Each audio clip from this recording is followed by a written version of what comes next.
Over Christmas, I made a chocolate orange cheesecake. I used the BBC Good Food recipe here. There was quite a bit left because it was massive, so I'm going to use it in some ice cream.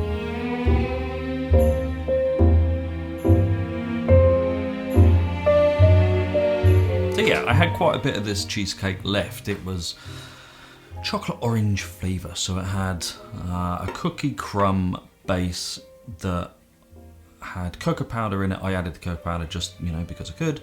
And then you had loads of orange zest in the actual cheesecake itself. It's a baked cheesecake.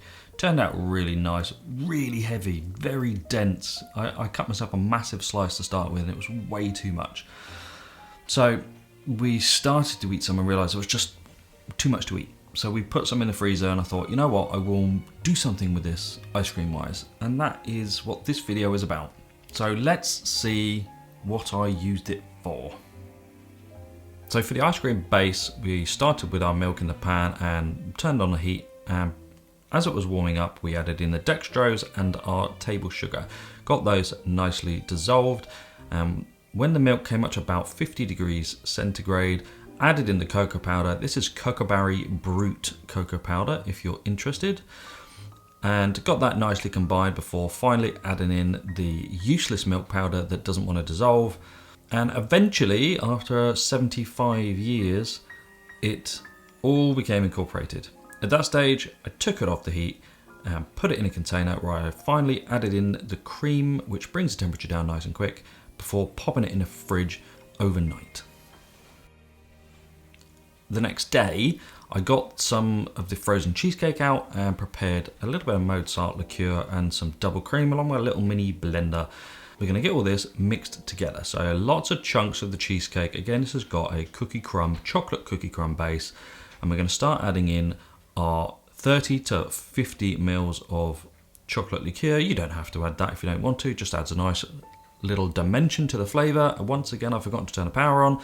And we're going to start blending this up. Just keep on going. You want it really, really smooth. Finally, adding in a little bit of double cream if necessary, just to loosen it back up. Once it's done, you're going to pop it on a table. Make sure you get a lovely cup of tea. Actually, it's coffee, but I'm English and everyone thinks that English people drink tea. I drink coffee. We're going to take it out of this container, put it in two little containers as you can see, because our ice cream is about to be churned. So the base has come out of the fridge, going to give it one final mix up, make sure everything is once again fully emulsified, and then we're going to pop it in our ice cream machine, churn it as normal. This one didn't take long at all. It took 9 minutes in my machine, and that's a chocolate ice cream thing. So if you're interested in why chocolate ice cream is different, head over to the chocolate ice cream series and we talk about it there. So once your ice cream is churned, you're going to forget that you've not got any tubs ready, and again I'm going to start labeling them all up, blah blah blah, and we're going to take some of our digestive biscuits. In the US, Canada, you've got your graham cracker, use those. Wherever you are, this is a semi-sweet biscuit with a nice kind of dry flavour. You're going to break some of these up and put those to the side. Now we're going to start loading up the tubs. Now this is take a nice scoop of your ice cream out of your machine and then add in a good dollop, and that's a technical term, of your chocolate cheesecake add-in. So that's a nice thick liquid, and a sprinkling of your biscuit crumb, and you'll repeat that over and over again until you've filled up your tub completely. Then you're going to put it in the freezer overnight to harden.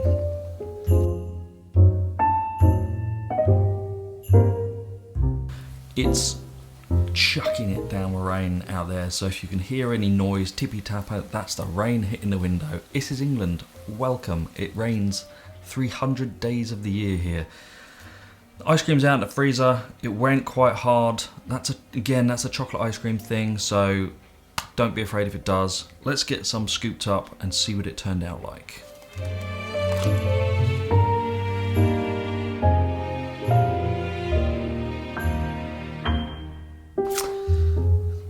Yeah, the ice cream scooped reasonably well. Not as soft as I'd like, but it's a chocolate ice cream thing. It's the solid increase by using cocoa powder. It increases the solids to the point where it makes it slightly harder to scoop. You can counter that with some dextrose, invert sugar, you know, glucose or whatever, corn syrup, honey, if you really want to go down that route. Something like that, which will lower the freezing point again. But again, you're looking at that balance. Just take it out of the freezer for something like this. You don't want to really start playing with chocolate ice cream. It's one of the hardest ice cream flavours to make really well. But it's got all the nice layers in there. Let's see what it tastes like.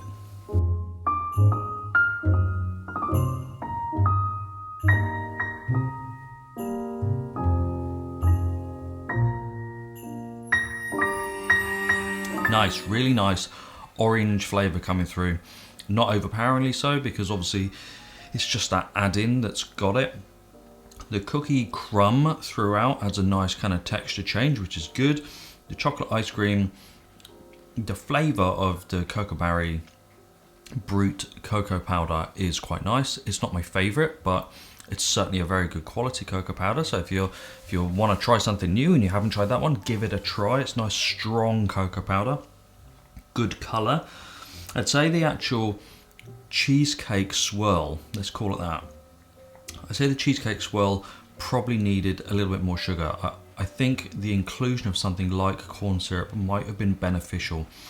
That would soften it up a little bit more because it's gone ever so slightly icy.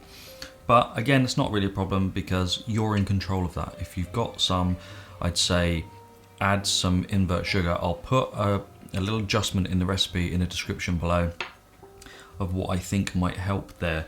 But overall, a really nice combo. This is kind of like a classic combo that, you know, your Ben & Jerry's and Haagen-Dazs would try and create, a cheesecake swirl with cookie crumb.